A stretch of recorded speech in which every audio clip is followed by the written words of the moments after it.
نشستم باز توی خونه، الکلم کنارم، میخوام برم بیرونم با ماسک از کجا بیارم.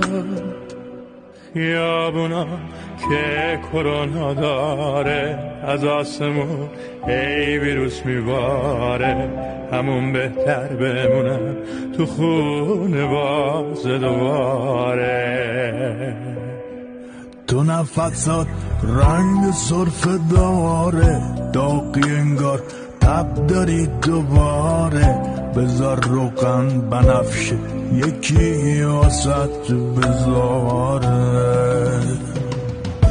روغن بنفشه چه دردی داره،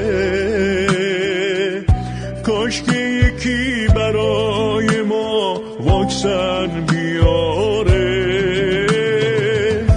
میگن که توی چین تموم شدن و ایران، هنوز کسی هست که دونه ماچ نداره.